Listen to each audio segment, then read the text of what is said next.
হরে কৃষ্ণ বলেছিলাম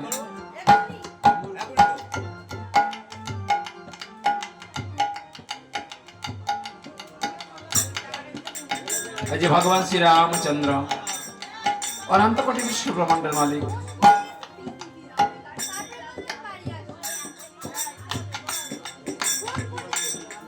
বিশ্বমিত্র মুনি বারবার যজ্ঞ করেছে কিন্তু যজ্ঞ সম্পূর্ণ হয় না। তাই আজ শরীরজি নদীর নিকটে যে মনে মনে চিন্তা করলেন প্রাণ আমি রাখবো না, শরীরজি নদীতে ঝাঁপ দিয়ে আমার প্রাণ বিসর্জন দেব। এই চিন্তা করে শরীরজি নদীর নিকটে যে দিবাকরকে ডেকে ডেকে বলেছে, দিবাকর একটু পরে অস্তাচলে চলে যাবে আর আমি শরীরজি নদীতে ঝাঁপ দিয়ে আমার প্রাণ বিসর্জন দেব। দেবতা দেশে দেবশ্রী নারদ তার বিনা যন্ত্র নিয়ে যাত্রা করলেন। কোথায়? যেখানে ভক্ত মনোদুঃখে সর্জন জলে প্রাণ নিক্ষেপ করবেন বলে মনস্থির করেছেন।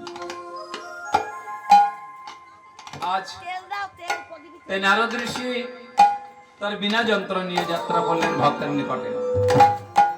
চলেছে নারদ ঋষি বিনা বাজায়, মুখে জয় রাম শ্রী রাম বলে চলেছে নারদ ঋষি বিনা বাজায়, চলেছে নারদ ঋষি বিনা বাজায়, চলেছে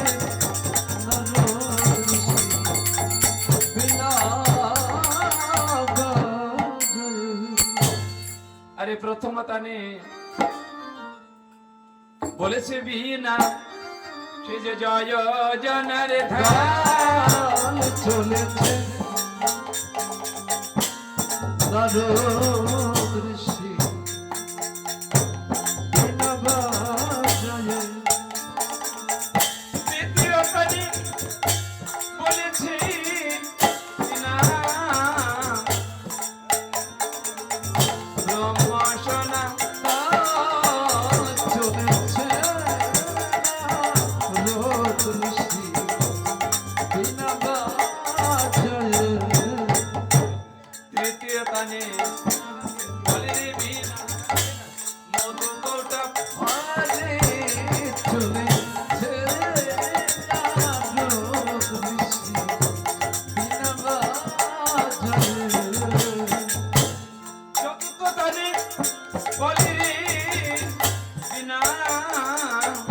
জয় রাম শ্রী রাম চলেছে নারদ ঋষি বিনা বাজায়।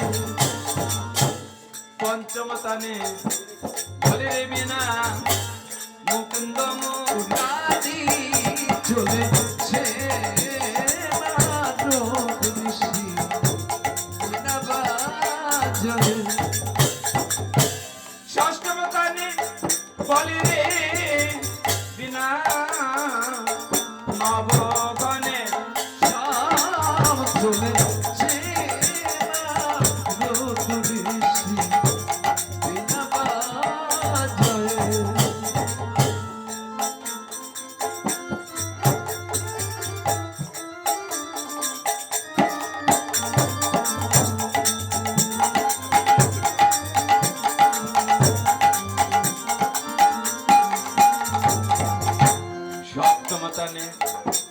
বলেছে বিনা বায়ু শস্ত্র খান। অষ্টম তানে বলে রে বিনা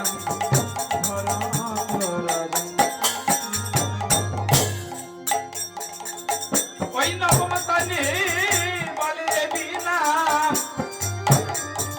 এ যে লক্ষণ ধনুধারী। অষ্টম তানে বলে রে বিনা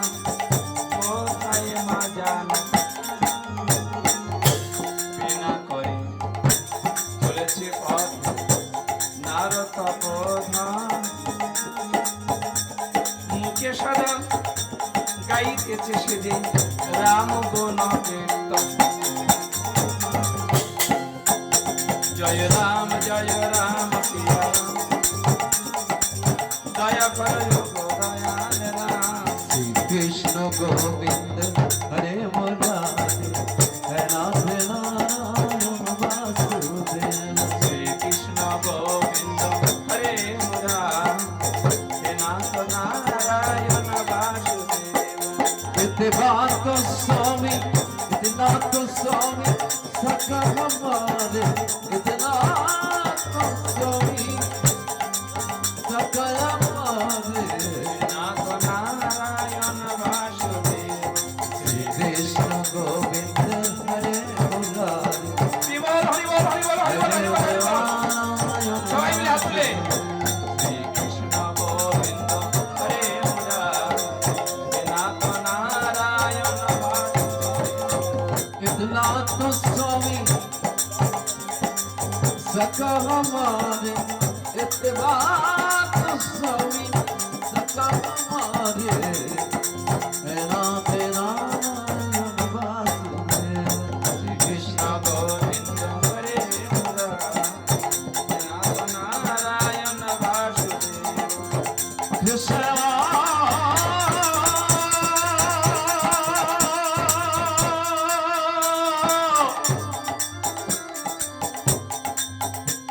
Hare Krishna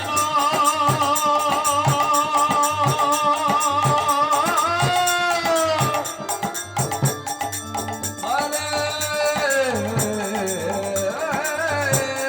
Hare কৃষ্ণ হরে কৃষ্ণ কৃষ্ণ কৃষ্ণ হরে হরে হরে রাম রাম রাম হরে হরে।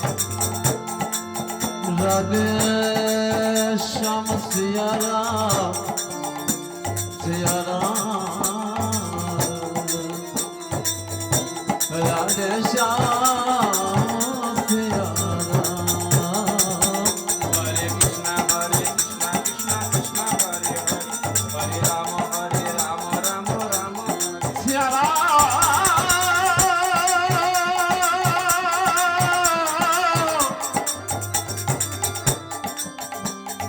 Siya Ram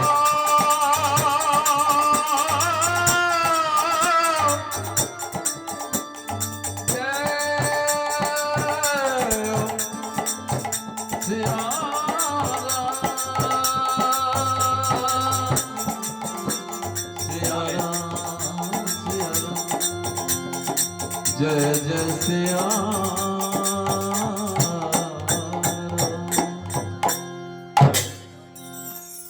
আমাদের এই যে অনুষ্ঠান চলছে এই ছোট ক্ষুদ্র সম্প্রদায় গিরিধারী পদাবলী কীর্তন সম্প্রদায় শিল্পী অমলেশ বাহাদুর আমাদের পদাবলী কীর্তন এবং রামায়ণ আমার ছোটখাটো চ্যানেল আছে যে চ্যানেলের নাম অমলেশ বাহাদুর 50 সার্চ করলে রামায়ণ এবং পদাবলী কীর্তন দেখতে পাবেন শুনতে পাবেন। আর যদি ভালো লাগে একটু চ্যানেলটা সাবস্ক্রাইব করে দেবেন তাহলে তাই আপনাদের সবার চরণে আমার এই মিনতি আপনারা একটু দয়া করে শুনবেন। এবং যে কীর্তনটা ছেড়েছি আমি কীর্তনে মহাকুম্ভের একটা কাহিনী দেওয়া আছে, সুন্দর কাহিনী, সত্য কাহিনী মহাকুম্ভের। ভালো লাগবে শ্রবণ করবেন।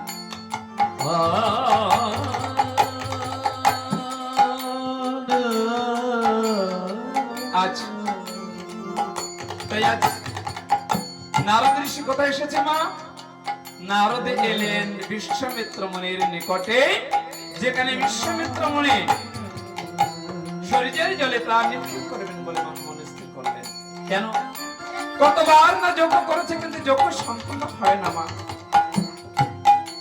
তাই চিন্তা করলেন আজ এ প্রাণ আমি রাখবো না, শরীরের নদীতে ঝাঁপ দিয়ে আমার প্রাণ বিসর্জন দেব। তাই যখন নারদ ঋষি উপস্থিত হয়েছে, নারদ ঋষিকে থেকে বিশ্বমিত্র মুনি চমকিত করলেন, একই নারদ কতবার যজ্ঞ করেছি কিন্তু আমার মনোবাসনা পূর্ণ হয় না। তাই নারদ আমি মনে স্থির করেছি শরীরের নদীতে ঝাঁপ দিয়ে আমার প্রাণ বিসর্জন দেব, প্রাণ আমি রাখবো না। নারদ বললেন, কিন্তু আত্মহত্যা যে মহাপাপ, আত্মহত্যা যারা করে তাদের আত্মার শান্তি মেলে না। আপনাকে আত্মহত্যা করতে হবে না। আপনার যোগ্যকারে যদি ভগবানকে নিয়ে যেতে পারে, নিশ্চয়ই আপনার মনোবাসনা পূর্ণ হবে। নারদ নারদ তাহলে আমার মনোবাসনা পূর্ণ হবে, নিশ্চয়ই পূর্ণ হবে। কারণ ভগবানকে যদি কেউ ডাকার মতো ডাকতে পারে, নয়ন জলে ভেসে ভেসে কায় মনোবাক্যে নয়ন জলে ভেসে ভেসে কেউ যদি ভগবানকে স্মরণ করে, ভগবান কখনো তার ডাক উপেক্ষা করেন না। যদি মনে করেন যে কখনো ভগবান পাশান, ভগবান কখনো কথা শোনেন না, কখনো সাড়া দেন না, ভুল কথা। তিনি ভক্ত যদি এক পায়ে গিয়ে যায়, ভগবান 10 পায়ে গিয়ে আসেন ভক্তকে কৃপা করার জন্য।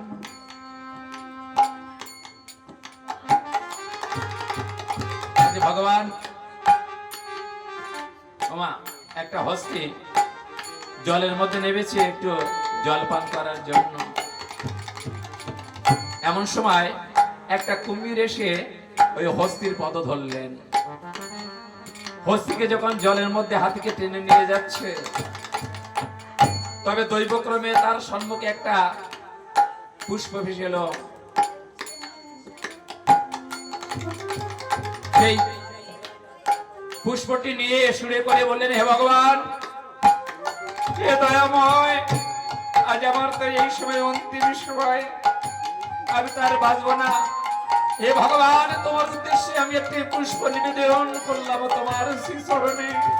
এ কথা বলে যখন কুম্ভীরিণী যখন হস্তিকে টেনে জলের মধ্যে নিয়ে যাচ্ছে, তখন ভগবান আর বিলম্ব করলেন না। নয়ন জল সইতে না পেরে হস্তি যখন সে আত্মনিবেদন করলেন, একটি পুষ্প ভগবানের জন্য আত্মসমর্পণ করলেন, নিবেদন করলেন। ভগবান মনের গতিতে সেই হস্তিকে ভগবান রক্ষা করলেন।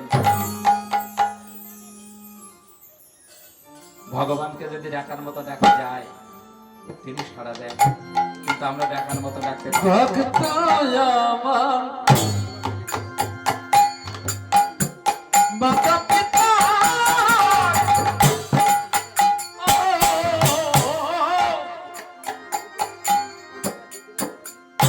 ভক্ত আমার গুরু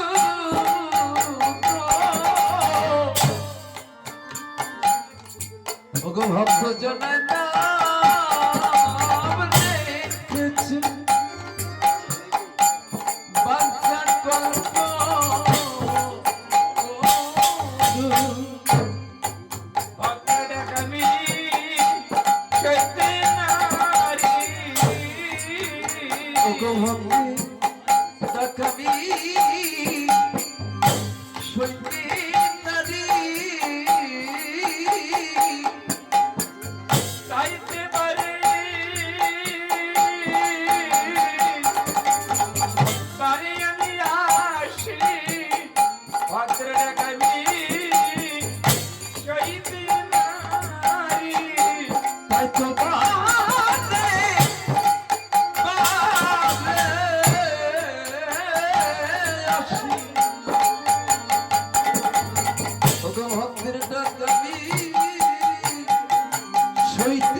ভক্ত আমার মাতা পিতা, ভক্ত আমার গুরু, ভক্ত জনের নাম রেখেছে বাঞ্ছা কল্প তরু। বাঞ্ছাকল্প ভক্তের ডাক আমি উপেক্ষা করতে পারি না, যদি ভক্ত ডাকার মতো ডাকতে পারে আমি সাড়া দিই। কিন্তু যদি বলেন যে আমরা তো এতই ডাকি, ভগবান তো আমাদের ডাকে সাড়া দেন না, আমরা ভগবানকে ডাকি ঠিকই, তবে যদি কেউ অসুস্থ হয়ে পড়ে আমরা বলি হে ভগবান আমার ছেলেকে ভালো করে দাও, আমার সন্তানকে ভালো করে দাও। আবার বলি এই কোথায় ভালো ডাক্তার আছে? এই কালকে কি হাসনাবাদে ভালো ডাক্তার আছে? বসিরহাটে কি ভালো ডাক্তার আছে? কোথায় বলতে পারিস? কোথায় বসে? ভগবান আমার ছেলেকে ভালো করে দাও, সুস্থ করে দাও। আচ্ছা কটার সময় ডাক্তার বসে একটু খোঁজ খবর নিয়ে দেখতো ভালো ডাক্তার আছে কিনা। এই তো আমাদের ডাক। তাহলে এদিকে ভগবানকে ডাকছি, ওদিকে ডাক্তারের সন্ধান করছি, কোথায় বসে কোথায় আছে ভালো ডাক্তার। তাহলে অবস্থা কেমন হয় মা? অবস্থা হয় ঠিক দ্রৌপদীর মতো অবস্থা। দ্রৌপদী যখন ভগবানকে, যখন দুঃশাসন বস্ত্র ধরে তাকে নিবস্ত্র করার জন্য যখন রাজ্যের সভার মধ্যে বস্ত্র টানছেন, তখন সবার মধ্যে পঞ্চস্বামী উপবিষ্ট, সবার মধ্যে গুরুজনরা বসা, যেখানে মাতা পিতামহ ভীষ্মদেব রয়েছে। কেউ যখন কোনো কথা বলছে না, তখন দ্রৌপদী মনে মনে চিন্তা করলেন আজ আমার পঞ্চস্বামী থাকতে, পিতামহ বসে আছে থাকতে আজ আমার এহন পরিণতি, এহন অবস্থা। কেউ কোনো কথা বলছে না, কেউ কোনো প্রতিবাদই করছে না। তখন তিনি অবশেষে ভগবানকে স্মরণ করলেন। মা যখন এক হাত দিয়ে বস্ত্র ধরে ভগবানকে স্মরণ করলেন, ভগবান এসেছিলেন, একেবারে নিকটে আসেনি। কেন? কারণ সে আত্মসমর্পণ, সম্পূর্ণ আত্মসমর্পণ করেনি। যতক্ষণ সম্পূর্ণ আত্মসমর্পণ না করা হয় ততক্ষণ ভগবান কাছে আসেন না। যখন দ্রৌপদী দেখলেন আর কোনো উপায় নেই, অসুর শক্তির কাছে পরাস্ত, যখন দ্রৌপদী এক হাত দিয়ে বস্ত্র বুককে চেপে ধরে ভগবানকে স্মরণ করলেন, ভগবান এসেছিল, একেবারে নিকটে আসেনি। এবার যখন দেখলেন আর কোনো উপায় নেই, তখন সর্বস্ব ত্যাগ করে তিনি যখন দুই হাত তুলে নয়ন জলে বক্ষ ভাসিয়ে ভগবানকে স্মরণ করলেন, ভগবান তখন এসে বসন দিয়েছে।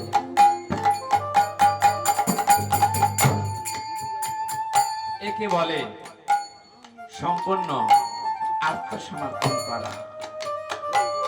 যতক্ষণ পর্যন্ত ভগবানের প্রতি আমাদের আত্মবিশ্বাস, যতক্ষণ ওই শ্রী চরণে আত্মসমর্পণ না করতে পারি ততক্ষণ ভগবানের কৃপা হবে না। ওই একবার ভগবানকে স্মরণ করবো, আবার ডাক্তারের সন্ধান নেব, দুই নৌকায় পা, কিছু হবে না। তাহলে আমাদের কর্তব্য কি? নে জগতে এসেছে কৃষ্ণ ভজিবার তরে, রাম ভজিবার তরে সংসারে আইন, না ভজিয়া রাম কৃষ্ণ বৃক্ষ সম হইল। কৃষ্ণ রাম ভজে জীব আশাপি মিছে, পালাইতে পথ নাই জম আছে। তাহলে আমাদের কর্তব্য কি? আমাদের কর্তব্য আমাদের স্মরণ রাখতে হবে। মা স্মরণটা আমরা কি রাখবো? আমরা মাতৃ গর্ভে যে কথা দিয়েছিলাম ভগবানকে, ভগবানকে আমরা কি কথা দিয়েছিলাম? মা মাতৃগর্ভে আমরা ভগবানের কাছে প্রতিশ্রুতি দিয়েছিলাম, কথা দিয়েছিলাম, হে গোবিন্দ তুমি কৃপা করে আমাকে এই মাতৃগর্ভ থেকে, অন্ধকার কূপ থেকে আমাকে মুক্ত করে দাও, আমি তোমার নাম করব। কিন্তু যখন ভগবান আমাদের কৃপা করলেন, এই মায়ের জগতে পাঠালেন, তখন আর আমরা তার প্রতিশ্রুতির কথা ভুলে গেলাম। তখন যদি কেউ যদি আপনাকে বলে মা একটু চলুন না, মাসিমা কি কাকিমা কি দিদি আমরা বৃন্দাবনে যাই, কি তীর্থ ভ্রমণ করে আসি, আরে ভাই সময় আছে, বাড়িতে কত কাজকর্ম, বাড়িতে নাতি আছে, সে আমার কাছে ছাড়া থাকে না, আমার এক মুহূর্তে না দেখলে থাকতে পারে না। আরে এখন যাব না রে, একটু নাতিটা বড় হলে তারপরে যাব। বরং আর একটা ছেলে এখন আছে, ওই ছোট ছেলেটার বিয়ে দিতে হবে। ছোট ছেলেটার বিয়ে দিয়ে না আমি একেবারে মুক্ত হয়ে যাব, আর সংসারের কোনো ঝামেলা আমার নেই। তখন খুশি মতো চলে যাব। ছোট ছেলেটা ওই 2 হাত ওই একসঙ্গে 4 হাত না করে দেওয়া পর্যন্ত কি করে যাব বল? এই সমস্যার জন্য যেতে পারি না। আর সমস্যা যখন মিটে গেল তখন ওই অজুহাত লাস্টে কি, আরে নাতি আমার ছাড়া থাকেই না, আরে আমি চলে গেলে তোরা বাঁচবেই না, আমার কথা চিন্তা করে মরেই যাবে।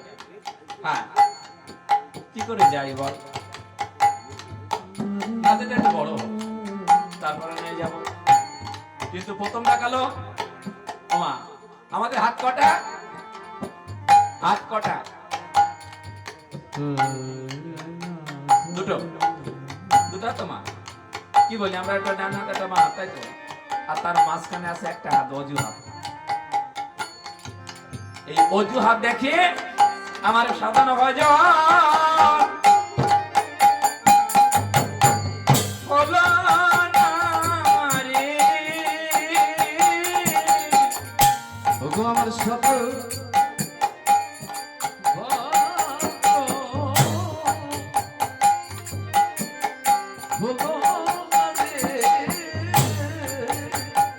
আমার আশা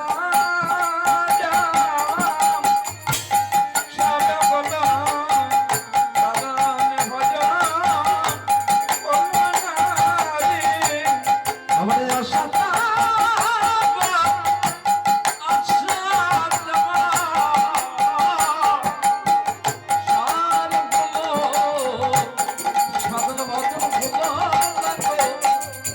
আমি কি করিতে কি করি না, আমার আসা যাওয়া সারা হলো। আমি কি করি ভাবে কি করি না, আমাদের আশা যাওয়া বিপদে গেল। আমার সাধন ভজন হলো না রে, আসা যাওয়া সারা হলো। সাধন হলো না গো, যাওয়ার আশা মা, যেখানে যাবেন একটু হাত তুলবেন। হাত তোলার ব্যাপারটা হচ্ছে ভগবানের শ্রীচরণে আত্মসমর্পণ করা। হাত তুলতে হয়, হাত তুললে লজ্জার কোনো কারণ নেই। ওই আমাদের তো হাত তুলতে ভগবানের আসলে খুব লজ্জা করে। যখন বাড়িতে কালী পূজা হয় আর যখন মাকে নিয়ে যখন নিরঞ্জন করতে যায়, তখন তো দেখেছি আমাদের মা বোনেরা, ওরে বাবা, সব তুলে ফেলে, তখন লজ্জা করে না। কি নাচ রে বাবা, ও রম্বা হো হো হো হো হো, তখন লজ্জা করে না। আর ভগবানের নামে হাত তুলতে গেলে তখন লজ্জা করে না।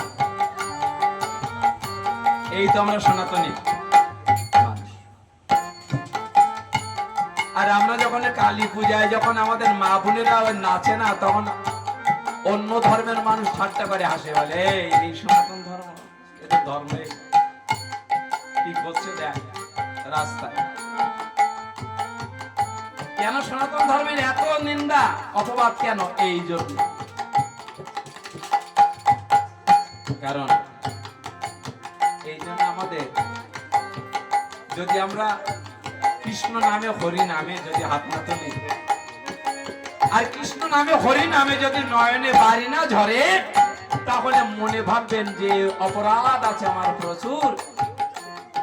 অপরাধ শূন্য না হলে নয়নে কখনো বাড়ি আসে না, বাড়ি ঝরে না। হাত তুলতে কোনো লজ্জা নেই। কেন? ভগবানের চরণে আত্মসমর্পণ করা। ওই যে কথা বললাম, যে দ্রৌপদী যখন সর্বস্ব ত্যাগ করে যখন 2 হাত তুলে ভগবানকে স্মরণ করলেন, তখন ভগবান তাকে কৃপা করেছিলেন। আর যখন 1 হাত দিয়ে বস্ত্র চেপে ধরে বক্ষয় যখন লজ্জা নিবারণ করার জন্য বক্ষে বসন চেপে ধরে এক হাত দিয়ে ডাকলেন, ভগবান এসেছিলেন, নিকটে আসেন। কোনো উপায় নেই, সর্বস্ব ত্যাগ করে দিয়ে দুই হাত তুলে যখন ভগবানকে সেবা করলেন, তখন ভগবান বসন জুগিয়েছিলেন। কত টাঙ্গি টান কেন জানেন না? এক সময় ভগবান শিশুপালকে হত্যা করার জন্য সুদর্শন চক্র ত্যাগ করলেন। এই সুদর্শন চক্র হাতে লেগে ভগবানের কনিষ্ঠঙ্গুলি একটু কি ক্ষত হয়েছিল। তখন দ্রৌপদী কি করলেন, একটু বস্ত্র ছিঁড়ে নিয়ে ভগবানের অঙ্গুলিটা সুন্দর করে বেঁধে দিয়েছিলেন। সামান্য বসন দিয়েছিলেন দ্রৌপদী, আর দ্রৌপদীকে ভগবান তার বিনিময়ে দিয়েছিলেন লক্ষ লক্ষ বস্ত্র, যত টানবে টান। বলেছে বস্ত্র তো টানছিস, বলছে টানতে টানতে তো হাঁপিয়ে গেছে, একটু জল খেয়ে আসে। তখন গিয়ে দেখতে পায় যে বউগুলো সব ছায়া করে বসে আছে। তো বলছে এই অবস্থা কেন তোমাদের? বলেছে লজ্জা করে না? ঘরের বউকে নিয়ে রাজসভার মধ্যে টানাটানি, বস্ত্র ধরে টানাটানি, লজ্জা করে না? এইরকম অবস্থা করলে কেন আমাদের অবস্থা এমন হবে না? তোমাদের তো লজ্জা থাকা দরকার।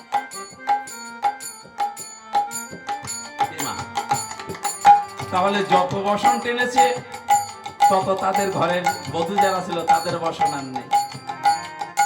এটা সব ভগবানের কাজ।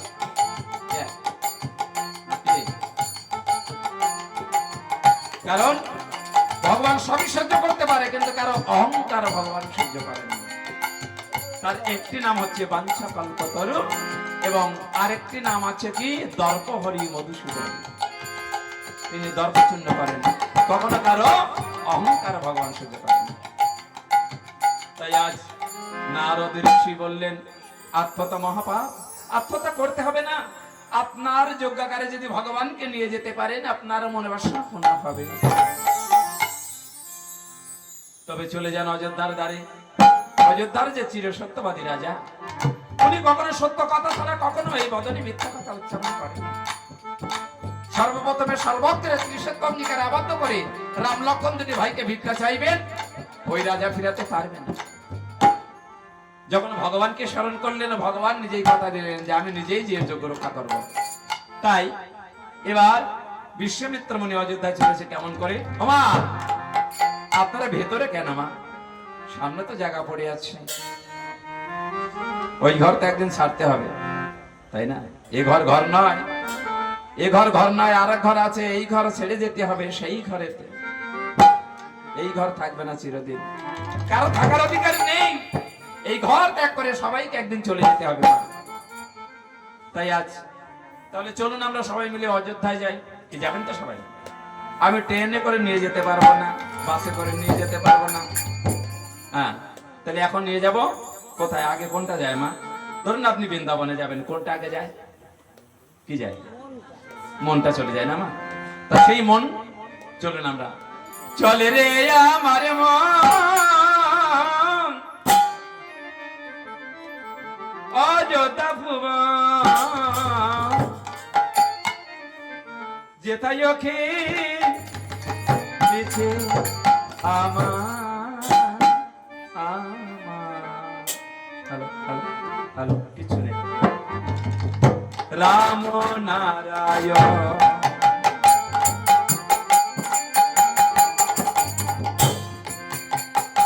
সন্ধে আমার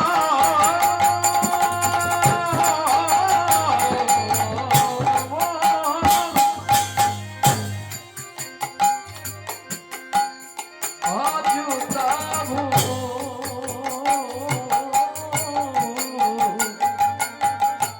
যেথায় ওকে নিচে আমার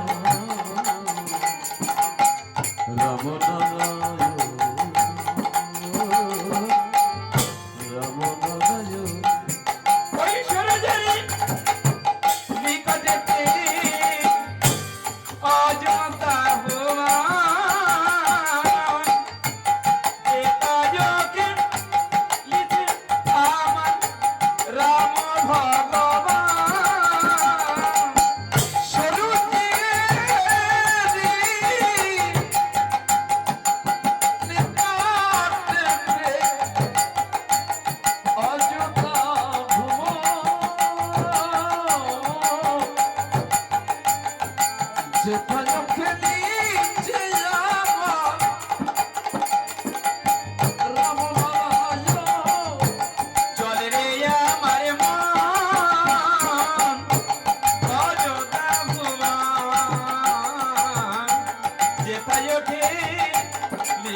মণি কোথায় গেলেন? অযোধ্যায় উপস্থিত হয়েছে। অযোধ্যার দাড়ি কে? অযোধ্যার দাড়ি হচ্ছে আর্য সুমন। কে অযোধ্যার দাড়ি কে? কে বললেন? বিশ্বামিত্র মণি। কে কে? আমি আর্য সুমন্ত সারথি। তোমার মহারাজকে দিয়ে বলো তার একজন বৃদ্ধ ঋষি এসেছেন, বিলম্ব হলে চলে যাবেন।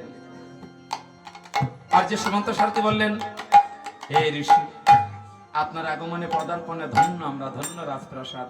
আমি এখনই যে আপনার শুভ আগমন বার্তা মহারাজকে জানাচ্ছি, আপনি ক্ষণকাল বিলম্ব করুন, কৃপা করুন। এই কথা বলে আর যে সমস্ত সারথি অন্তঃপুরে যে বলেন, মহারাজ আজ বড় আনন্দের সংবাদ, আজ আমাদের দ্বারা একজন বৃদ্ধ ঋষি এসেছে, একজন বৈষ্ণব এসেছেন। দশ রাজা বললেন, তাহলে তো আজ আমার জীবন ধন্য, ধন্য অযোধ্যাবাসীগণ, ধন্য রাজপ্রাসাদ। তবে ওরে বহুদিন বহু জন্মের পূর্ণ ফলে যদি বৈষ্ণব আসিয়া মেলে, বহু জন্মে পূর্ণ ফলে বৈষ্ণব আসিল গৃহে। ওই বহু জন্মে পূর্ণ ফলে বৈষ্ণব আসিয়া মেলে, বহু জন্মে পূর্ণ ফলে ওগো বৈষ্ণব আসিয়া মেলে। তবে হয়তো বৈষ্ণব সে তবে হয়তো বৈষ্ণবের সেবা আনন্দ দয়ার ধরে। ওগো আনন্দ ধরে না গো। আরে বাহু তুলে রাজা নিত্য পারে,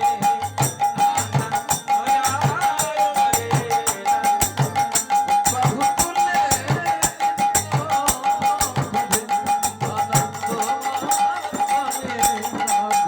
বাহু তুলে রাজা নিত্য করে।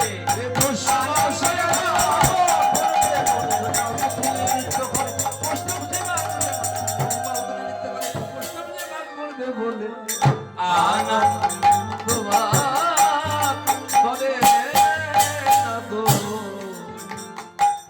আজ রাজা কেমন ভাবে চলেছে মা? রাজা আজ আনন্দিত হয়ে চলেছে। পাত্রজর্গ নিয়ে রাজা দিল গ্রাম।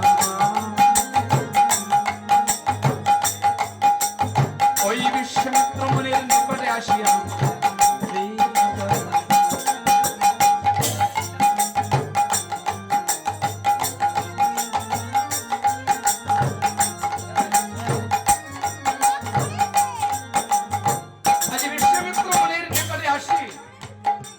করজোড়ে দশরথ রাজা করজোড়ে ডেকে কয়, আজি আমার ভক্তিভর প্রণাম, আপনি করুণ গ্রহণ। বলে লগ্নকৃতবাসী প্রণাম করেছে মুনির শ্রীচরণে, আমার প্রণাম স্বীকার করুন। প্রণাম সেরে আজ দশরথ রাজা ডাক দিয়ে বললেন, চলুন কৃপা করে অন্তঃপুরে। অন্তঃপুরে নিয়ে বিশ্বামিত্র মুনির চরণ ধৌত করে নিয়ে বসবার জন্য দিয়েছে রত্ন সিংহাসন। আসুন, আসন গ্রহণ করবেন। আপনার আগমনে পদার্পণে ধন্য আমি, ধন্য আমার রাজপ্রাসাদ, ধন্য অযোধ্যাবাসীগণ, ধন্য আমার অযোধ্যার ভূমি জন্ম আপনার কৃপায়। এবার কৃপা করে আপনি বলুন যে আপনার কিসের জন্য আগমন। আজ বিশ্বামিত্র মুনি রাগ দিয়ে বললেন, রাজা আমি তোমার কাছে আমি কিছু চাইতে এসেছি, রাজা তুমি আমাকে দেবে কিনা বলো। কি কি চান আপনি? আচ্ছা আমি যা চাইবো দেবে তো রাজা? কেন দেব না? আমার তো সবই আছে। রাজা মনে মনে চিন্তা করলেন, মা আমার তো কোনো অভাব নেই, আমি রাজা, রাজাধি রাজা, মহারাজা আমি, আমার তো কোনো অভাব নেই, কি বা চাইবে? সবই তো আমার আছে। কি রাজা মহারাজা, দশক রাজা মহারাজা দেবলোকে করে পূজা, কি যে ভগবানের পিতা, মা সে কি আমাদের মতো সাধারণের ব্যক্তি নাকি? কি তাহলে অনন্ত কোটি বিশ্ব ব্রহ্মাণ্ডের মালিক যিনি, তার পিতা যিনি, তিনি কি সামান্য সামান্য ব্যক্তি নয়? তা কি বললেন না? কি কি চান আপনি? তবে রাজা তুমি আমাকে দেবে কিনা বলো। হ্যাঁ দেব। আপনি কি চান বলুন, আপনি যা চাইবেন তাই দেবো। ও তাহলে ধনী বলে গর্ব করছো বলে? আমি, আমাকে ক্ষমা করুন, আপনি বলুন আপনি কি চান, আপনি যা চাইবেন তাই দেবো। তবে শোনো শোনো শোনো শোনো দশরথ রাজা, শোনো দিয়াম, কিছুদিনের জন্য ভিক্ষা দাও তোমার শ্রীরাম আর লক্ষ্মণ। এই কথা নিষেধ যদি শেষে বিশ্বামিত্রের তুললে, আর বজ্র যেন খসে পড়েছে সে যে দশরথের মন্ত্রী। আজ দশরথ রাজা যেন মা তার মস্তকে যেন বজ্রপাত হয়েছে। রাজা কেঁদে বললেন, হে কৃষি, এর চেয়ে যদি আপনি রাজ্যটা চাইতেন, হাসি মুখে আপনার ঘরে অর্পণ করতাম, কিন্তু রাম লক্ষ্মণকে দিয়ে তো থাকতে পারবো না। রাম লক্ষ্মণ যে আমাদের নয়নের মধ্যে বক্ষের মানিক আশা আলো, আমরা দিয়ে থাকবো কেমন করে? একটু কঠিন আঘাত করলেন। হে ঋষি, এর চেয়ে যদি আপনি আমার রাজ্যটা চাইতেন, আমি হাসি মুখে আপনার ঘরে অর্পণ করে, আমি সর্বস্ব ত্যাগ করে, অযোধ্যা ত্যাগ করে আমি চলে যেতাম। আপনি কি করলেন? রাম লক্ষ্মণকে দিয়ে আমরা থাকতে পারবো না।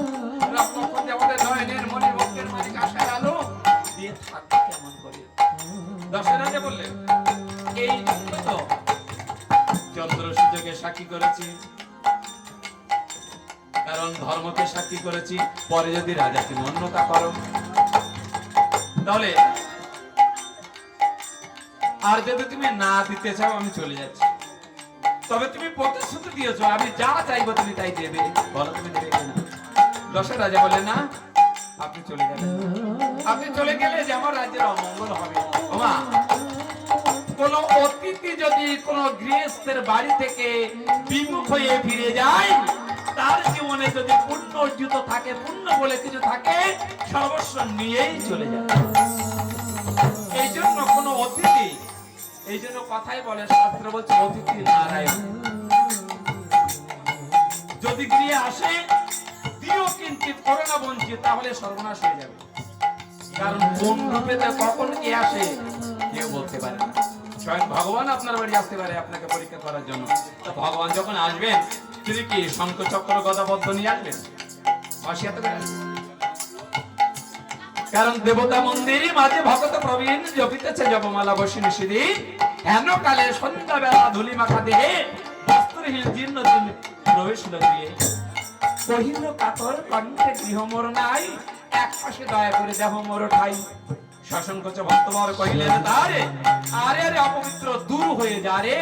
সে কহিল, চলিলাম আমি চক্ষের নিমেষে, ভিখারি ধরিল মূর্তি ভগবানের শরণ। ভক্ত কহিল, প্রভু মোর, প্রভু তুমি কি চল চলিলে? ভগবান কহিল, তুমি আমায় দূর করে দিলে। জগতে দরিদ্র রূপে আমি ফিরি দয়া তারে, আর গৃহহীন গৃহ দিলে আমি থাকি তাহারে ঘরে। অর্থাৎ এক ভক্ত দিবানিশি মন্দিরে বসে ভগবানের জপ করছেন, ভগবানকে আহ্বান করছেন, হে ভগবান কৃপা করে এসো, আমি তোমার জন্য যে আমার আজ আমার হৃদ আকাশে, আজ আমি যে আসনে পেতে রেখেছি হৃদ মন্দিরে, কৃপা করে এসো গো নারায়ণ। যখন নারায়ণ নারায়ণ বলে দিবানিশি যখন কাঁদছে, ভগবান আর থাকতে পারলেন না। ভগবান ছিন্ন বসন পরিধান করে সন্ধ্যাবেলা যখন ধলিমাকা দেহে ছিন্ন বসন পরিধান করে এলেন, কাতর কণ্ঠে বলেছে, আমার তো ঘর বাড়ি নেই, দয়া করে আমাকে একটা আশ্রয় দাও। ভক্ত মনে মনে চিন্তা করেছে, এই পবিত্র মন্দিরের মধ্যে ছিন্ন বসন করে কোথা থেকে একটা ভিখারি এসেছে, হ্যাঁ, এই নোংরা এই অবস্থা আমি মন্দিরের মধ্যে জায়গা দেবো, তাই কি হয় না? শাসন করছে ভক্তগণ, কহিলেন তারে, আরে আরে অপবিত্র তুমি দূর হয়ে যাও, অপবিত্র দূর হয়ে যাও। ভগবান বলিলেন, ভগবান বলছেন, চলিলাম আমি। চোখের অনিমেষে ভগবান নিজ মূর্তি ধরিল, তখন বাঁশি নিয়ে ভক্ত দেখে চমৎকার হয়ে উঠলেন। ভক্ত বলেছে, ওগো প্রভু, তুমি আমার একই ছল ছলিলে। ভগবান কহিল, তুমি আমার দূর করে দিলে। আমি দরিদ্র রূপে ফিরে দয়া তারে গৃহ দিলে, আমি তাকে ঘরে, কারণ আমি অনন্ত কোটি বিশ্বব্রহ্মাণ্ডের মালিক আমি, কিন্তু আমার সব থাকতো কিছু নেই। কেন?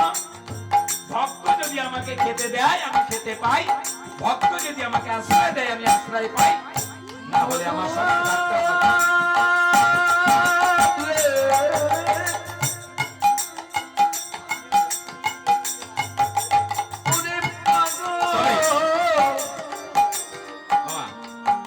এই জগতে আমরা এগুলো হচ্ছে আত্মঅহংকার, আত্মগর্ব। এই আত্মঅহংকার, আত্মগর্ব বলেছে, শাস্ত্র বলে, যদি হতে চাও উঁচু তাহলে আগে হতে হবে তোমাকে নিচু। কি বড় হতে গেলে আগে ছোট হতে হবে।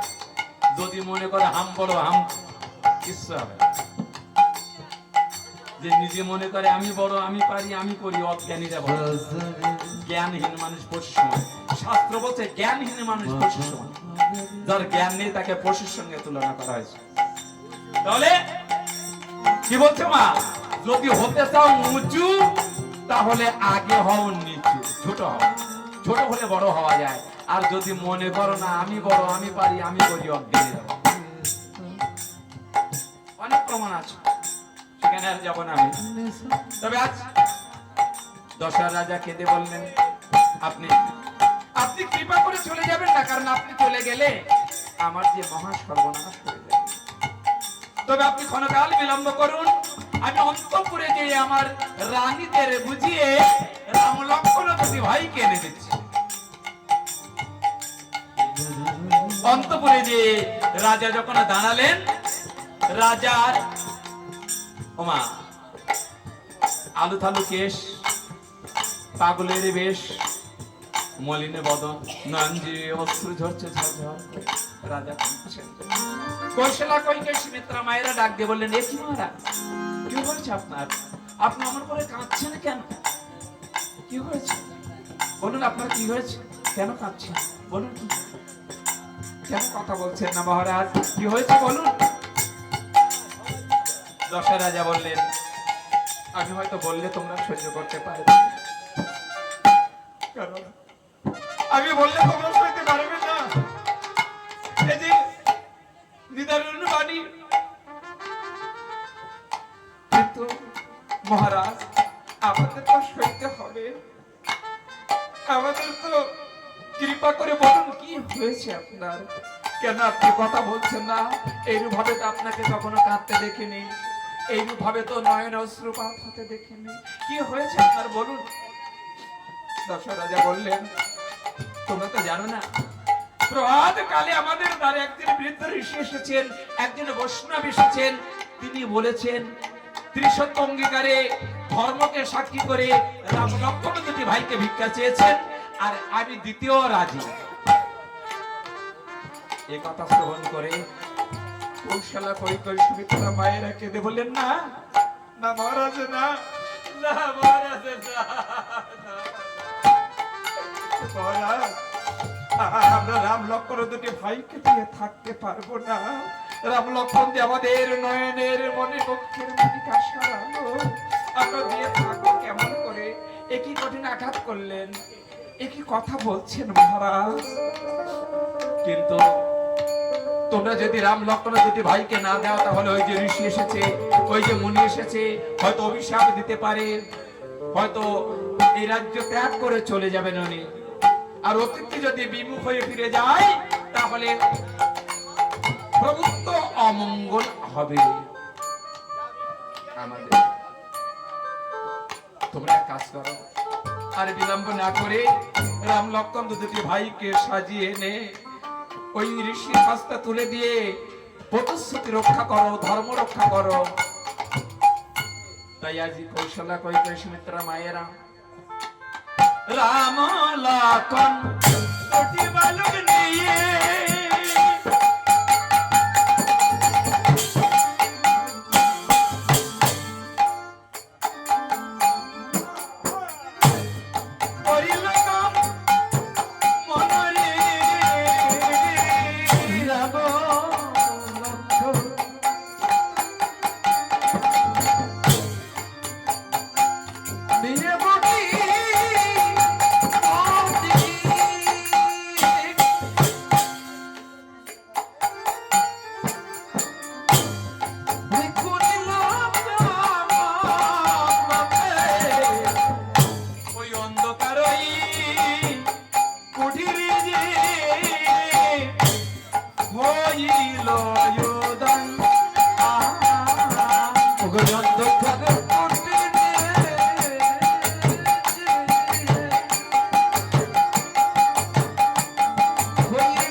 আরে তাহা দেখে কৌশলা ছিড়ে আনে তাহা দেখে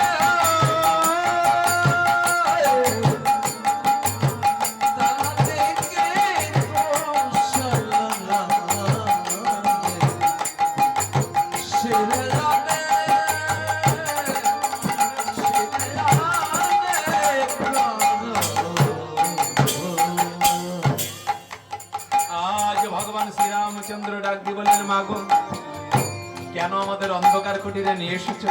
ও মা, কেন আমাদের অন্ধকার ঘরে নিয়ে এসেছো? কেন মা? তাই কৌশল্যা মা ডাক দিয়ে বললেন, তোমরা তো জানো না বাছা, নগরে এসেছে বাছা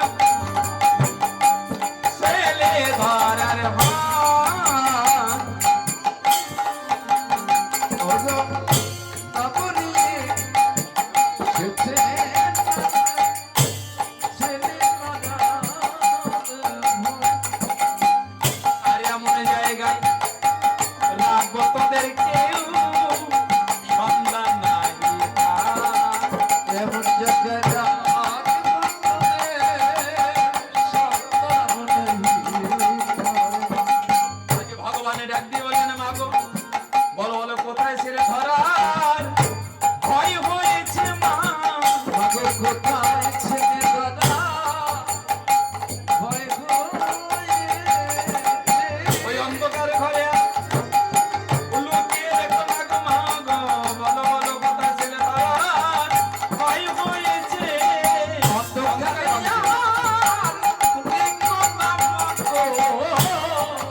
ভয় হয়েছে কেন? আমাদের অন্ধকার ঘরে লুকিয়ে রাখছো? রেখো না মা। কেন কেন বলছে না মা? কারণ ভক্ত তো ভগবানকে নিতে এসেছে মা, ভগবান আর থাকতে পারছেন না। কারণ ভক্তের প্রেম গুরুতে ভগবানকে টানছেন, ভগবান আর থাকতে পারছে না। তাই আজ ছোট রানী সুমিত্রা মাতা ডাক দিয়ে বললেন, "এ দিদি, শোন না দিদি, আজ নিশ্চিত একটা স্বপ্ন দেখেছি আমি।" জানেন দিদি? কৌশল্যা মা বললেন, "কি স্বপ্ন দেখেছিস? বল না বোন।" তবে শোন দিদি, আরে স্বপ্ন যোগে দেখলাম দিদি বলে জগন্নাথ, স্বপ্ন চোখে দেখলাম দিদি কোন জগন্নাথ। স্বপ্ন যোগে দেখলাম দিদি রামের চারিখানা হাত। স্বপ্ন চোখে দেখলাম দিদি চারিখানা তিনি অনাথেরই বন্ধু, তিনি দীনদয়াল হরি। তার চন্দ্রমগ্নে কি দেব তুলনা, বালাই রয়ে বল। দিদি, আমরা শত চেষ্টা করলেও রাম লক্ষ্মণকে রাখতে পারবো না। এ যে ভক্ত যখন ভগবানকে নিতে এসেছে, বরং মহারাজ তার সত্য পালন করুক, আর আমরা রাম লক্ষ্মণ দুটি ভাইকে সাজিয়ে নিয়ে যাই। চল দিদি চল। হ্যাঁ, সেটাই করে চল। তাই এবার কি কেমন ভাবে চলছে? এবার রাম লক্ষ্মণ নিয়ে রমণীগণ করিল গমন। মায়েরা রাম লক্ষ্মণ নিয়ে মায়েরা করিল গমন। সাজের মন্দিরে যে দিল দর্শন। সাজের মন্দিরে দিল দর্শন। ওমা, এবার ভালেতে মেকেছে তার চন্দনের সার। গলেতে দিয়েছে তাদের গজমুক্তার হার। ওই চন্দ্রহারে সূর্যহারে ওই করছে ঝলমল। শতদলের মধ্যে জানল সবই নিরতপদ। এই রূপেতে রাম যদি হাতে ধনলাই, এক নিমেষে করতে পারে বিশ্ব ব্রহ্মাণ্ড। এবার দুটি বালককে সাজিয়ে মায়েরা করিল গমন। ওই দশরথ রাজার নিকটে আসলে তারা দিল দর্শন।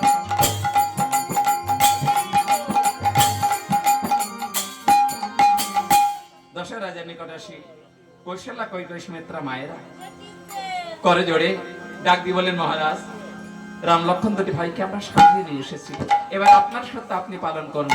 এবার এদিকে দশরথ রাজা কৌশল্যা কৈকেয়ী সুমিত্রা মায়েরা একত্রিত হয়ে বিশ্বমিত্র মুনির নিকট যে উপস্থিত হলেন। আজ বিশ্বমিত্র মুনি রামচন্দ্রকে দেখা মাত্রই প্রণাম। শূন্যে মহা আকাশে ডাক দিয়ে বললেন, "এ কি, আমার রামচন্দ্রকে প্রণাম করলেন কেন?" দশরথ রাজা বললেন, বিশ্বমিত্র মুনি বললেন, "কারণ আমার ইষ্ট দেবতাকে আমি সম্মুখে পেয়েছি, তাকে প্রণাম করেছি। তবে রাম লক্ষ্মণকে নিয়ে যাচ্ছে কিছুদিন পরে অযোধ্যায় আবার ফিরে।" এবার ওমা, রাম লক্ষ্মণ দুটি ভাইকে মনির হস্তে তুলে দিয়ে আজ মায়েরা কেমন করে কেঁদে কেঁদে বিদায় দিচ্ছেন। রাম লক্ষ্মণ দুধের বালক, ওরা দ্বন্দ্বে দ্বন্দ্বে খায়, খেতে দিও ও গো মনি, ওরা যখন খেতে চায়। সেই উপরেতে সূর্যের তাপ, নিচের তাপবাদী।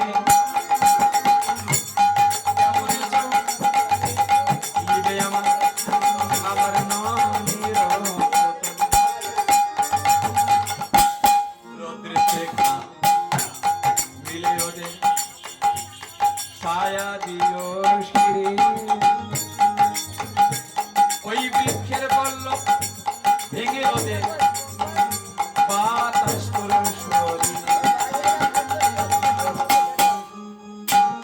এবার দুটি বালককে মুনির হস্তে তুলে দিয়ে কৌশল্যা কৈকেয়ী সুমিত্রা মায়েরা এবং মহারাজ দশরথ যখন নয়ন জলে বক্ষ ভাসিয়ে রাম লক্ষ্মণ দুটি ভাইকে মনের হস্তে তুলে দিয়ে কেঁদে কেঁদে বিদায় দিচ্ছেন। রামচন্দ্র লক্ষ্মণ বলেছে মা, রামচন্দ্র বলেছে মা গো কেঁদো না। পিতা অমন করে কাঁদবেন না, কারণ আমরা যাচ্ছি আবার তো চলে আসবো, আমরা তো একেবারে চলে যাচ্ছি না। কারণ পুত্রের বিদায় কালে যদি মাতা পিতা কাঁদে তখন ওই পুত্র অকল্যাণ হয়, অমঙ্গল হয়। এই কথা বলে পিতার চরণে প্রণাম প্রণতি জানায়, মায়েদের মাতৃ চরণে প্রণাম প্রণতি জানে, মুনির চরণে প্রণাম প্রণতি জানে রাম লক্ষ্মণ। এবার রাম লক্ষ্মণ দুটি বালক নিয়ে মনি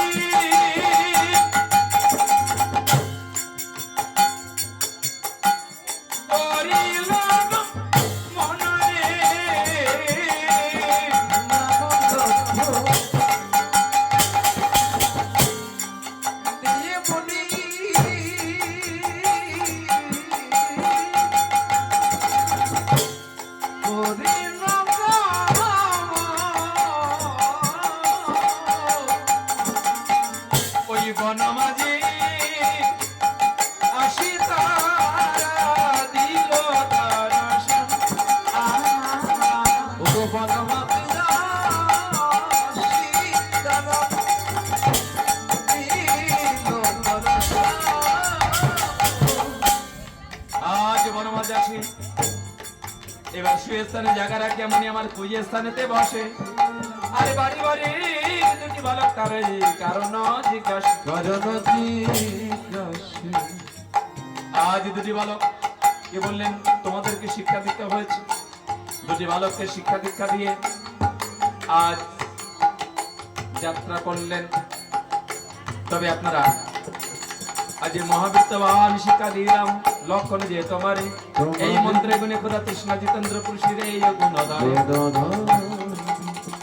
আর ঐশিকান শিক্ষা দিলাম রামচন্দ্র যে তোমার এই মন্ত্রে গুণে ইচ্ছা করলে স্বর্গমর্ত পাতাল এবং এই বাণে জয় হবে তোমার রাক্ষসের সময়। তবে আকাশের প্রাকৃতিক দুর্যোগ আমি একটু শান্তিত ভাবে চলে যাচ্ছি মা, পালাটা তো পড়তে হবে। যাও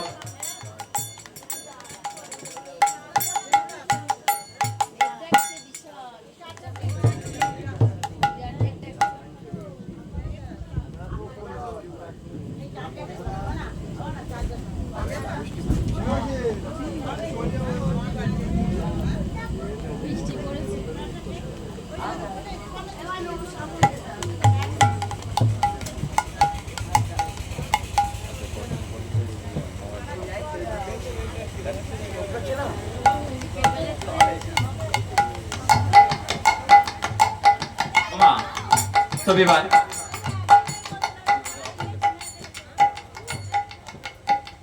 বসুন বসুন, আপনারা বসুন, আসবে না মনে হচ্ছে। কারণ ভগবানের ইচ্ছা তিনি যা করবেন তাই হবে। যতই তর্জন গর্জন করুন না কেন, যদি তার কৃপা হয় হয়তো হবে না কিছু, আস্তে আস্তে কেটে যাবে। বহু জায়গাতে অনুষ্ঠান চলছে মা, দেখা যাক কতক্ষণ করা যায়। তাহলে আজ দুটি বালক দীক্ষা গ্রহণ করলেন। আর দীক্ষা দিতে হলে আপনারা জানেন যে বীজ মন্ত্র গুরুদেব কর্ণে অর্পণ করেন। তবে দীক্ষা রাম লক্ষণ দুটি ভাইকে দীক্ষা দিলেন, দীক্ষা গ্রহণ করলেন, মন্ত্র দিয়েছেন। এবার আপনাদের কাছে আমি ভিক্ষা চাইব, কারণ দীক্ষা নেওয়ার পরে ভিক্ষা করতে হয়, গুরুদেবকে দক্ষিণা প্রদান করতে হয়। তাই আপনারা দয়া করে দক্ষিণা প্রদান করবেন, গুরু দক্ষিণা। আজি ভিক্ষা দাও গো বনবাসী নগরবাসী, আমরা দুই ভাই বনবাসী। ভিক্ষা দাও গো মনের ঋষি, আমরা তো ভাই মানুষ। ভিক্ষা দাও গো ভিক্ষা দাও গো মনের ঋষি,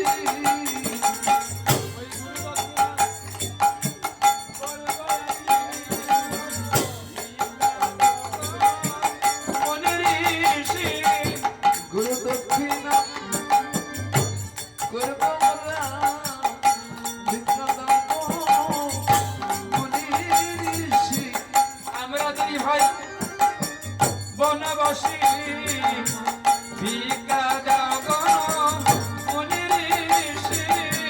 আমরা তোমায় পদ্মবাসী ভিক্ষা দাও গো ঋষি। ওই গুরু দক্ষিণা করব ভিক্ষা দাও গো মুনি ঋষি। বল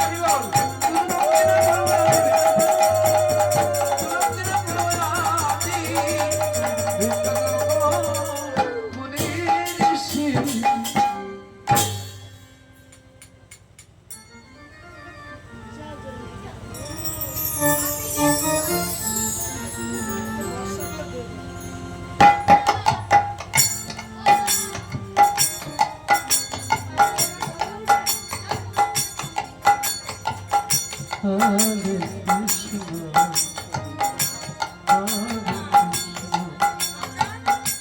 Hare Krishna, Hare Krishna, Krishna Krishna, Hare Hare, Hare Rama, Hare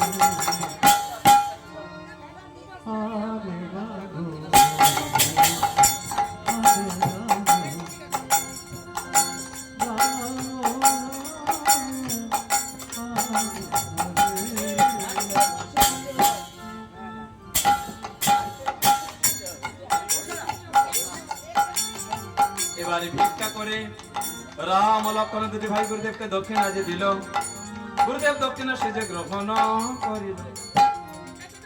আচ্ছা রাম লক্ষণ, আমরা চুপি চুপি চলে যাব। পথে যাওয়ার সময় তোমরা দুটি ভাই কোনো কথা বলবে না, হয়তো তারকা ঘুমিয়ে আছে। এবারে পিপুলের বন তিনজন তারা পর্সাতে রাখিয়া তারকারি বলে যে তারা তোত্তারি লাগিয়া।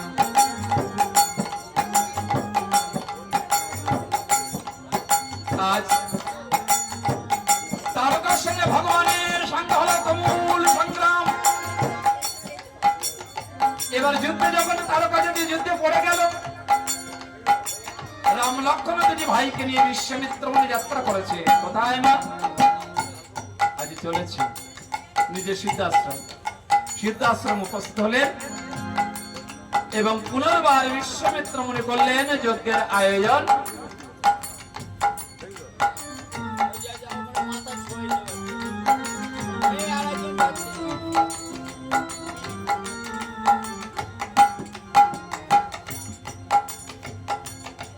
Siya Ram, Janaki बैठे मेरे सीने में। যখন সিদ্ধাশ্রমে উপস্থিত হয়েছে, পুনর্বার বিশ্বামিত্র মুনি যজ্ঞের আয়োজন করলেন। দেশে দেশে পত্র পাঠিয়েছেন, কত রাজা মহারাজারা আজ নিমন্ত্রিত হয়ে যোগ অংশগ্রহণ করতে এসেছে।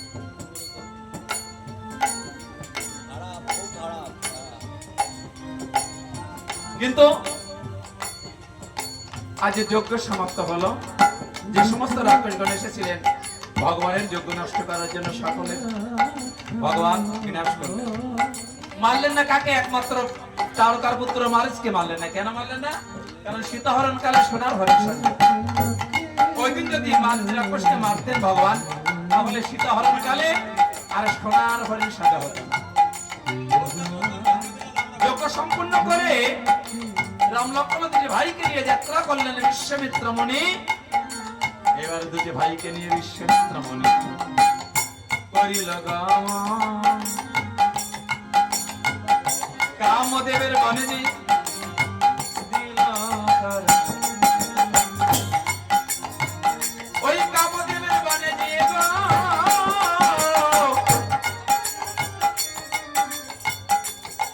রামচন্দ্র কদিন চাই। রামচন্দ্র বলেছে গুরুদেব মোরা এসেছি কোথা। কামদেবের বন, পবন দেবের বন এক এক করে দর্শন করে এবার কোথায় উপস্থিত হয়েছে? গৌতম ঋষির বন, যেখানে অহল্যা পাষাণী হয়ে পড়ে আছে না। ভগবান বললেন কোথায় এসেছি গুরুদেব? এই তো সম্মুখে যে পাষাণী দেখতে পাচ্ছ, এই পাষাণীর উপরে তোমার শ্রীচরণ দুখানি রাখো। লক্ষণ বলেছে দাদা এই পাষাণী কে জানে না চিনে না, কেমন করে পাষাণ হবে চরণ রাখবে দাদা? বিশ্বমিত্র মনে মনে মনে চিন্তা করলেন, এই পাষাণ যদি মুক্ত না হয় তাহলে রামায়ণ গ্রন্থখানি অসমাপ্ত থেকে যাবে, তা তো হতে দেওয়া যাবে না। রামচন্দ্র, আমি সংক্ষিপ্ত ভাবে বলছি শোনো। এই অহল্যা হচ্ছে সৃষ্টিকর্তা ব্রহ্মা, চতুর্মুখ ব্রহ্মার মানুষ কন্যা, গৌতম মুনির ভার্যা। আজ গৌতম মুনির অভিশাপে পাষাণী হয়ে পড়ে আছে। ওগো দয়াময়, তোমার পদরেণু দুলে পড়ে, পদরেণুর পরশে নিজের আবার স্বরূপ ফিরে পাবে। লক্ষণ বলেছে, তাহলে দাদা এ তো ব্রাহ্মণী, কি করবে? এর মস্তকতে পদ দিয়ে একে অপমান করা যাবে না দাদা। যুগে যুগে ব্রাহ্মণের দাদা বাড়ি আছে সানামা, কেমনে করিবে দাদা তুমি ব্রাহ্মণের অপমান?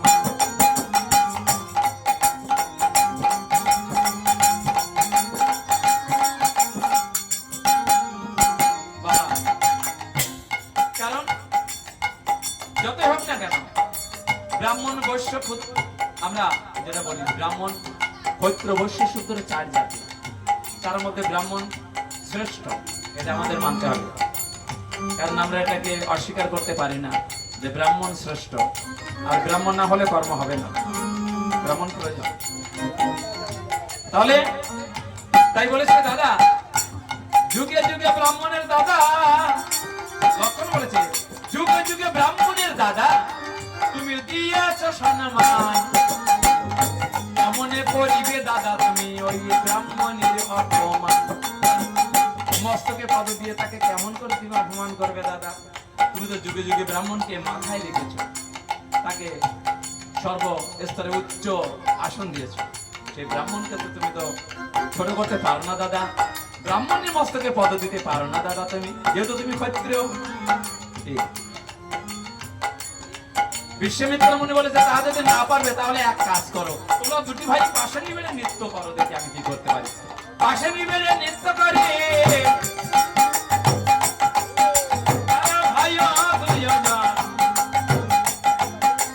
আরে পবন দেবকে স্মরণ করলেন আমার সেই গান্ধীর নন্দন। এবার উত্তরেরই মলাই হাওয়া সেজে আসিয়া জুটিল, ওই ভবের বাঞ্ছিত রেণু পবন দেব পুরাই এবার মহলার মস্তকে ফেলে।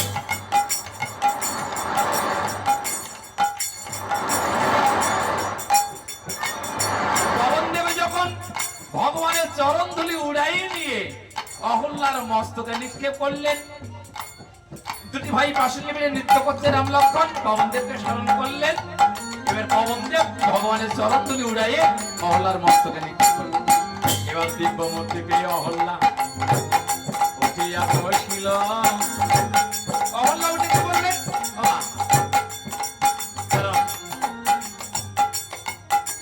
এই পরিস্থিতি আমি গান বা আলোচনা করে আপনাদের মনোরঞ্জন করতে পারবো না, অবস্থা খারাপ।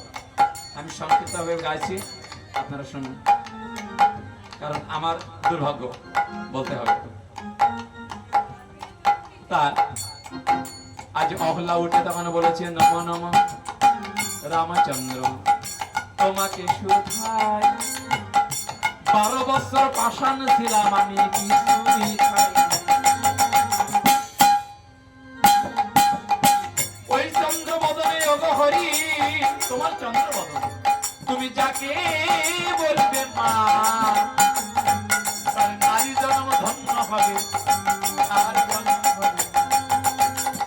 এবারে মামা বলে রামচন্দ্র অহল্যার বলেতে বসিল, অন্তরে যে তার কৃতব যারা ছিল সবে।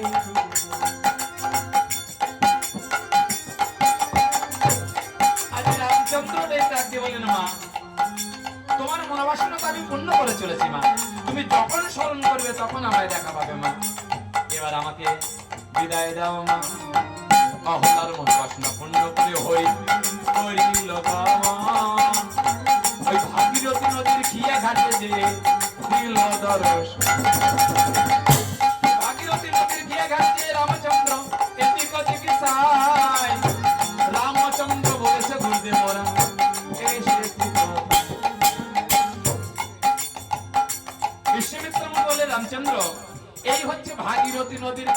ঘাট, এই ঘাটের মাঝি, এই ঘাটের ধীবর মাধব। দেখো মধ্যাহ্নকালীন দুপুরবেলা খেতে গেছে ওপারে, তোমার মধুমাখা কণ্ঠে একবারে মাধব মাধব বলে ডাকো। আমি তো প্রায় পার হয়ে থাকি, একটাও করি দিয়ে থাকি না, আর আমি ডাকলে মাধব আসবে না। তাই আজ মাধব কে ভগবান মাধব ডাকছে। মাধবিয়া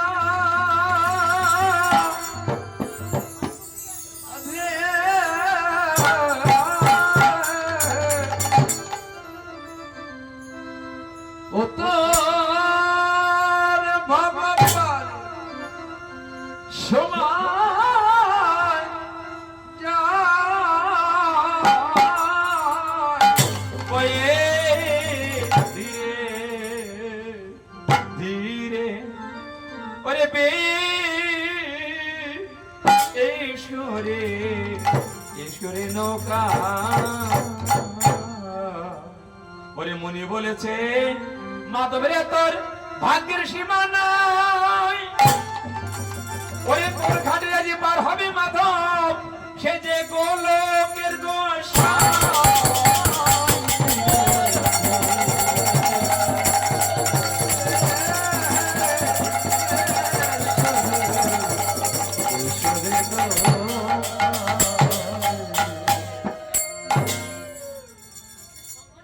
এবারে মাধব মাধব বলে রামচন্দ্র,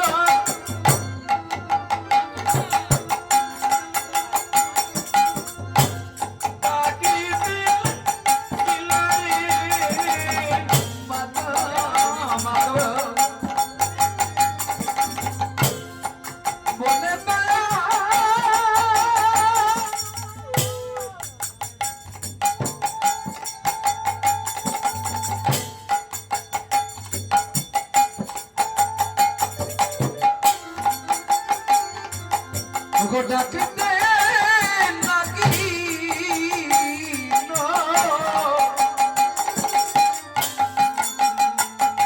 আর পশ্চিম পার পথে মাধব শুনিতে পাইল। পশ্চিম পাক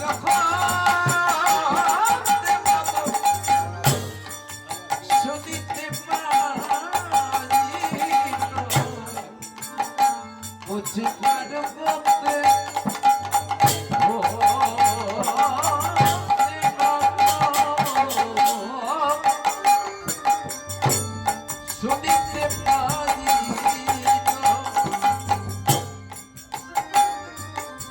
আজ যখন মাধব শুনতে পেলেন যে কে যেন মধুমাখা কণ্ঠে আজ মাধব মাধব বলে ডাকছে, আজ মাধব তার গিন্নিকে ডেকে বলেছে দেখ তো কে আমাকে মধুমাখা কণ্ঠে মাধব মাধব বলে ডাকে। কতই মানুষ পার হয়ে যায়, কতই কণ্ঠ শুনেছি, কিন্তু এমন মধুমাখা কণ্ঠ তো কখনো শুনিনি। কে কে আমাকে মধুমাখা কণ্ঠে মাধব মাধব বলে ডাকছে, একবার দেখ না। তাই যখন এবার এক দৃষ্টে মাধবের রমণী পূর্ব পারে যায়,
যেন আশা মেটে